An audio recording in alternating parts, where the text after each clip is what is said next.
Himayin po natin detalye na bumagsak na FA-50 fighter jet ng Philippine Air Force na natagpuan sa kabundukan ng Bukidnon kasama pong labi ng dalawa nitong piloto.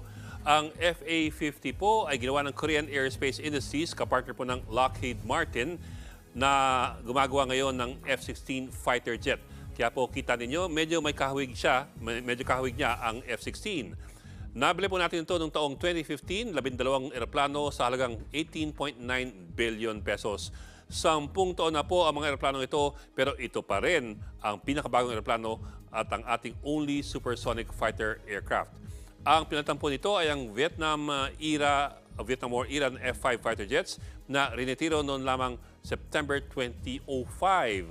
Yan pong F-5 mula pa yan noong 1965, kaya tumagal po ito ng 4 na dekada. Ang pumalit po dyan ay ang FA-50. Pero hindi pa yan katumbas ng mga new generation fighters gaya po ng F-35 o ng F-22. Ang tawag po dito ay Lead-in Fighter Trainer at Light Fighter Attack Aircraft. Lead-in Fighter Trainer dahil para po itong pang-transition sa mas advanced na F-16 na balak sanang bilhin ng Pilipinas eventually. Pero Light Fighter Attack Aircraft din po ito dahil meron itong air-to-air at air-to-ground capabilities. Meron po itong 20mm internal Gatling gun, kaya po itong magpalipad ng AGM-65 Maverick missiles, isang air-to-ground missile na maaaring magpasabog ng mga tangke at mga barko. Hindi po malinaw kung ano ang nangyari sa eroplano at doon po sa crew. Ang alam lang po natin, bumagsak ito sa isa sa pinakamataas na bundok sa Mindanao sa isang nighttime airstrike laban sa mga rebelde.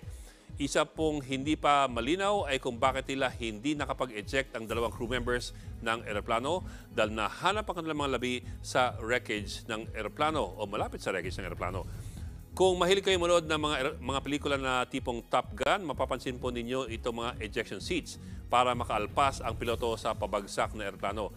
Ang FA-50 po ay meron po nito ang Mark 16 ejection seat ng Martin Baker, isa sa mga pinakamodernong ejection seats ngayon.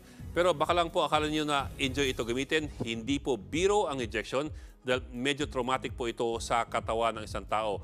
Kung may emergency, hihilahin po ng piloto itong yellow and black stripes na handle at may sasabog po na rocket dito sa likod para patalsikin ang piloto palabas ng eroplano.